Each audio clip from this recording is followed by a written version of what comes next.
Awal mula yang eh, membuat kisah bahwa Habib Idrus bin Salim Al-Jufri ini adalah penemu bendera merah putih. Saya tidak menemukan. Tapi kalau yang mengglorifikasi sudah saya temukan. Ya tidak lain adalah para pendukungnya.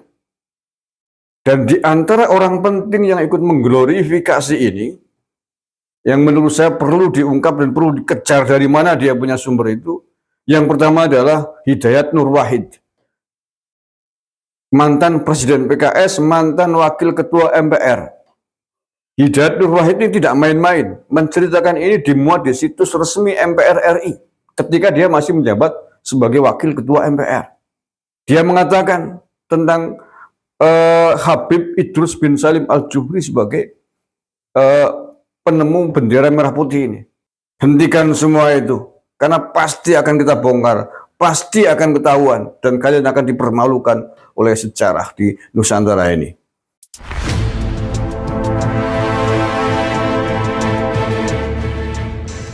Assalamualaikum warahmatullahi wabarakatuh.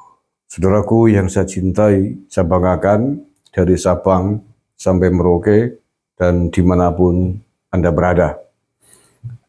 Kebenaran sejarah harus diungkap sebenar-benarnya. Tidak boleh siapapun di negeri ini menyimpangkan sejarah, memainkan sejarah, apalagi sejarah terkait dengan eksistensi bangsa Indonesia, terkait dengan perjuangan bangsa Indonesia, terkait dengan lambang-lambang negara, hal-hal penting di bangsa ini, terkait dengan sejarah bendera merah putih, dan sejarah pahlawan yang lain. Tidak boleh siapapun memainkan dan memalsukan. Apalagi ketika yang memainkan, yang memalsukan adalah keturunan bangsa asing di bumi Nusantara ini. Semua itu harus dibongkar dan pelakunya kalau perlu dihukum seberat-beratnya. Karena berbahaya sekali bagi eksistensi bangsa ini untuk generasi yang akan datang. Salah satu yang diglorifikasi terkait dengan pengusulan Habib Idrus bin Salim Al-Jufri, atau yang dikenal dengan guru tua dari Palu, Sulawesi Tengah, adalah dikatakan sebagai pengusul bendera merah putih. Ini diglorifikasi oleh pendukung-pendukungnya, dikatakan bahwa Idrus bin Salim Al-Jufri ini dikatakan sebagai penemu bendera merah putih. Padahal ini adalah bohong yang sebesar-besarnya. Bohong besar dan tidak masuk akal kalau itu dikatakan sebagai penemu bendera merah putih, yang notabene Idrus bin Salim Al-Jufri adalah kelahiran bangsa Yaman yang masuk datang ke Indonesia sudah berumur sekitar 25 tahunan lebih, dan selama hidupnya tidak pernah menjadi warga negara Indonesia. Dia dikatakan sebagai penemu bendera merah putih, kemudian diusulkan hari ini menjadi pahlawan nasional. Sungguh ini sangat menyakiti nilai sejarah, menyakiti rasa kebangsaan kita. Ya, salah satu yang diglorifikasi itu. Kemudian yang lain adalah mengglorifikasi tentang jasanya di Indonesia sebagai orang nasionalis katanya. Orang yang punya pembelaan jasa besar dengan bangsa ini. Tentu ini tidak bisa dibiarkan. Tidak hanya tentang penolakan yang bersangkutan menjadi pahlawan nasional, karena memang tidak pantas, dan juga kemudian sejarahnya juga harus diluruskan. Saya mencari tahu tentang siapa sih awal mula yang mengatakan, mengisahkan Idrus bin Salim Al-Jufri ini. Awal mula yang membuat kisah bahwa Habib Idrus bin Salim Al-Jufri ini adalah penemu bendera merah putih. Saya tidak menemukan. Tapi kalau yang mengglorifikasi sudah saya temukan. Ya tidak lain adalah para pendukungnya. Dan di antara orang penting yang ikut mengglorifikasi ini, yang menurut saya perlu diungkap dan perlu dikejar dari mana dia punya sumber itu, yang pertama adalah Hidayat Nur Wahid, mantan Presiden PKS, mantan Wakil Ketua MPR. Hidayat Nur Wahid ini tidak main-main, menceritakan ini dimuat di situs resmi MPR RI ketika dia masih menjabat sebagai Wakil Ketua MPR. Dia mengatakan tentang Habib Idrus bin Salim Al-Jufri sebagai penemu bendera merah putih ini. Yang kedua adalah kiai yang pernah menjadi pengurus PBNU, Kiai Haji Adnan Anwar. Saya pernah bertemu dengan beliau nih waktu ada acara PKPNU di Banyumas sekitar tahun 2017 atau 18 yang lalu lah. Saya tidak nyangka nih. Ini juga perlu ditanyakan nih, Kiai Haji Adnan Anwar. Dia juga menceritakan hal yang sama. Yang ingin saya tanyakan, dari mana dia punya kisah itu? Dan kisahnya hampir sama. Dikisahkan bahwa di dalam mimpinya Habib Idrus bin Salim Al-Jufri itu dikisahkan bahwa bendera Indonesia adalah merah putih agar disampaikan ke Bung Karno gitu. Nah, saya nggak tahu apakah ini diceritakan dulu oleh Habib Idrus bin Salim Al-Jufri ketika masih hidup, atau memang sengaja diciptakan, dibuat oleh para pengikutnya, para penerusnya pasca beliau itu meninggal dunia. Gak tahu, ini belum ketemu saya. Makanya di awal tadi saya ngomong bahwa saya belum menemukan ini pengglorifikasi penutur kisah pertama siapa ini. Siapa? Apakah logikanya adalah kalau itu adalah hasil dari mimpinya Habib Idrus bin Salim Al-Jufri ini, maka logikanya pada yang menceritakan adalah yang bersangkutan. Kan tidak mungkin mimpi itu diketahui sebelum yang bersangkutan cerita. Kan begitu logikanya. Cuman dalam konteks teks literatur saya mencari-cari jejaknya, tidak menemukan ada petikan bahwa Habib Idrus ini bercerita, saya pernah bermimpi bertemu Rasulullah agar bendera merah putih Indonesia agar bendera Indonesia adalah merah putih. Saya belum menemukan kutipan itu. Tapi kalau kisah cerita menceritakan bahwa merah putih adalah Habib Idrus ini, yaitu yang terpenting, orang penting yang layak untuk kita hargai adalah dua orang itu, yaitu Kiai Haji Adnan Anwar pernah menjadi pengurus PBNU dan Hidayat Nur Wahid. Kalau yang lain yang bertebaran di media digital itu menurut saya nggak penting menjadi dasar, karena hampir tidak pernah ada penuturnya di situ. Jadi penulisnya yang menceritakan sendiri, ngoceh sendiri, tapi tidak menyebutkan sumbernya dari mana itu. Tapi anyway, bahwa kisah tersebut nampak sekali sengaja diglorifikasi, dihembuskan agar orang terpengaruh seolah-olah yang menciptakan, yang mengusulkan bendera merah putih adalah Habib Idrus bin Salim Al-Jufri, orang keturunan dari Hadramaut Yaman ini. Nah, saya nggak tahu apakah itu memang sengaja sudah dirancang dari awal agar ketika pada saatnya nanti Habib Idrus bin Salim Al-Jufri ini ketika diusulkan menjadi pahlawan nasional dianggap pantas. Ya kalau hari ini kita bisa menganalisis demikian. Agar pantas, oh ya pantaslah kalau penemu bendera merah putih diusulkan pahlawan nasional. Kan bisa begitu. Iya. Tapi faktanya hari ini memang diusulkan menjadi pahlawan nasional. Walaupun saya optimis, yakin betul bahwa dengan track record sejarah yang ada, hampir kebangetan kalau sampai diangkat menjadi pahlawan nasional. Ya. Kita berbicara sejarah, bro, bukan masalah kebencian. Kita berbicara fakta-fakta sejarah. Bagaimana mungkin orang yang datang ke Indonesia pada sekitar tahun 1926,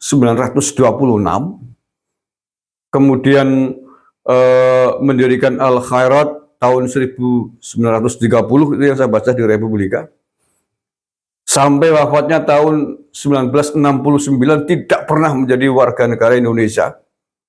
Ya, lahir di Yaman, semasa hidupnya, sepanjang hidupnya tidak pernah menjadi WNI, kemudian diusulkan menjadi pahlawan nasional. Ini nalar dari mana begitu?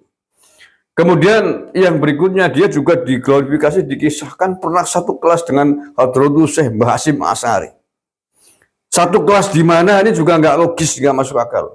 Satu kelas di Mekah apa di Tebu Ireng, ini nggak masuk akal kalau kita lihat sejarahnya. Mbah Hasyim Asy'ari sudah pergi ke Mekah tahun 1892. Di kisah sejarahnya begitu, ke Mekah untuk menuntut ilmu selama 10 tahun, baru kemudian pulang ke Tebu Ireng mendirikan pondok pesantren Tebu Ireng. Nah, tahun 1892 ketika Hadratus Syekh berangkat ke Mekah, Habib Idrus bin Salim umur berapa? Baru lahir. Ya, silakan buka-buka tuh jejak digital catatan sejarahnya Habib Idrus bin Salim Al-Juhri, lahir tahun 1892. Lahir cepat, baru lahir. Persis dengan itu adalah era berangkatnya Hadratus Syekh Mbah Hasyim Asy'ari ke Mekah. Bagaimana mungkin bayi baru lahir dikatakan satu kelas dengan Mbah Hasyim Asy'ari, itu dari mana ceritanya? Lah ya, dari mana ceritanya orang bayi baru lahir dikatakan pernah satu kelas dengan Mbah Hasyim Asy'ari? Kalau yang menceritakan punya catatan sejarah, silakan dibuka sejarah dari mana, satu kelas di mana dengan Mbah Hasyim Asy'ari. Lah iya, Mbah Hasyim Asy'ari kemudian 10 tahun setelah di Mekah kondur pulang ke Tebu Ireng dan mendirikan pesantren. 1890 tambah 10 berapa? Tahun 1902 ya.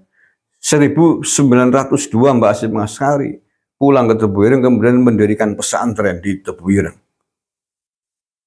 Habib Salim Al-Juhri masuk ke Indonesia tahun 1925-26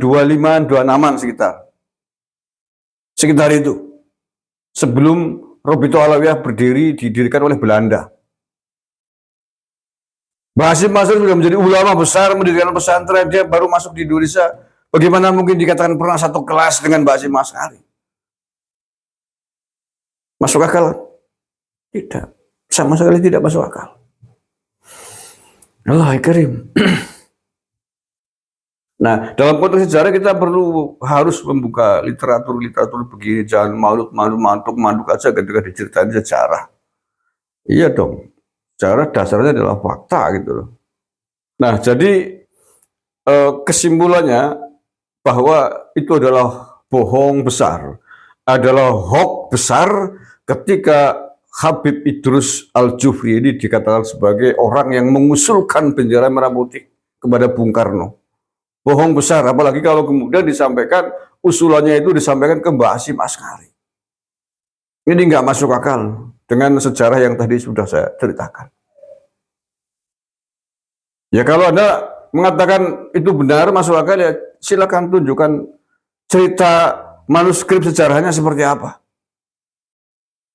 Ya, ceritakan sejarahnya seperti apa. Adakah bukti konkret fakta-fakta bahwa Habib Idrus Al-Juhri ini pernah satu kelas dengan Mbah Hasyim Asy'ari? Mbah Hasyim Asy'ari sudah menjadi kiai, dia baru lahir. Allah Karim.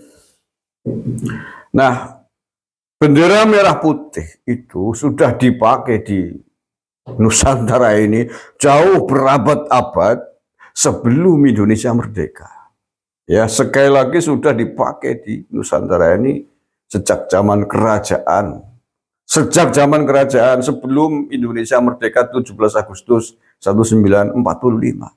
Jadi jangan ngaku-ngaku orang keturunan imigran dari Yaman mengusulkan bendera merah putih sebagai pencipta pengusul bendera merah putih.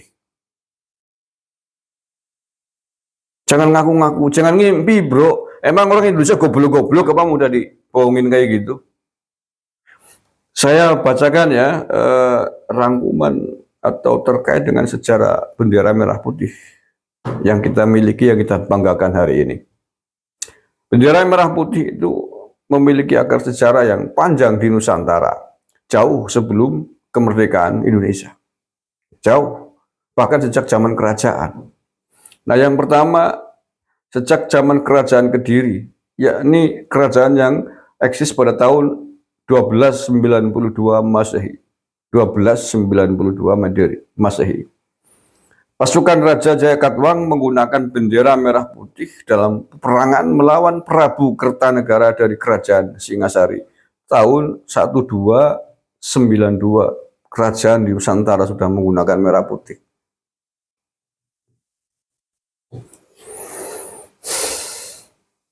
Kemudian pada zaman kerajaan Majapahit, merah putih juga sudah dipakai. Majapahit ini pasca Kediri ya. Jadi kalau Kediri itu abad 12, kerajaan Majapahit itu abad ke-13 sampai ke-16 ya. Agak panjang ini masa kejayaannya Majapahit, sekitar 300 tahun atau 3 abad. Merah putih menjadi lambang kebesaran kerajaan. Empu Prapanca dalam kitab Negara Kertagama mencatat bahwa sejak tahun 1350 hingga 1389 Masehi, bendera ini selalu digunakan dalam upacara kerajaan Prabu Hayam Wuruk. Nah, kan? Kemudian di Tanah Batak, Sisinga Mangaraja ke-9 memakai bendera merah putih sebagai bendera perang. Di tengahnya terdapat gambar pedang kembar berwarna putih dengan dasar merah dan putih. Kemudian di Aceh juga sudah pernah digunakan. Para pejuang Aceh menggunakan bendera merah putih dalam peperangan. Di bagian belakangnya terdapat gambar matahari, bintang, bulan sabit, dan ayat suci Al-Quran. Di Sulawesi Selatan, pada zaman kerajaan Bugis Bone, menjadikan bendera merah putih sebagai simbol kekuasaan dan kebesaran, dikenal dengan nama Woromporang. Woromporang. Silakan warga saudaraku dari Sulawesi Selatan, cek sejarah tersebut. Nah, kemudian pada saat era Perang Diponegoro, perang yang sangat legendaris di tanah Jawa ya, tahun 1825 sampai 1830 Masehi. Pasukan Pangeran Perang Diponegoro menggunakan bendera merah putih dalam perjuangan melawan penjajah Belanda. Nah, bagaimana asal-usulnya warna merah dan putih itu? Warna merah dan putih yang digunakan sejak zaman dahulu diperoleh melalui teknik pewarnaan tradisional. Putih itu dari kapuk atau kapas yang ditenun menjadi kain, kemudian merah berasal dari daun pohon jati, kulit buah manggis, atau bunga belimbing wuluh. Beberapa orang berpendapat bahwa warna merah putih berasal dari bendera Rasulullah. Namun, Al-Mubarak Furi, seorang penulis sirah Nabawiyah, membantah tersebut. Menurutnya Rasulullah menggunakan bendera berwarna putih, bukan merah putih. Memasuki abad ke-20, bendera merah putih kembali digunakan oleh para mahasiswa sebagai simbol nasionalisme. Pada tahun 1928, bendera ini kembali dikibarkan di Jawa, meskipun kolonial Belanda melarangnya. Saat persiapan proklamasi kemerdekaan, Ibu Fatmawati menjahit bendera merah putih pada Oktober 1944. Saat itu, ia berusia 21 tahun, tengah mengandung anak pertama, dan menjahit dengan tangan di ruang tamu karena dokter melarang menggunakan mesin jahit kaki. Oke, itu sejarah bendera merah putih. Sekali lagi, keturunan imigran Yaman siapapun jangan pernah mengaku-ngaku bahwa bendera itu atas usulan orang keturunan imigran dari Yaman. Jangan pernah mengarang-arang cerita tentang sejarah penting lambang negara bangsa Indonesia ini. Hentikan semua itu, karena pasti akan kita bongkar, pasti akan ketahuan, dan kalian akan dipermalukan oleh sejarah di Nusantara ini. Terima kasih. Assalamualaikum warahmatullahi wabarakatuh.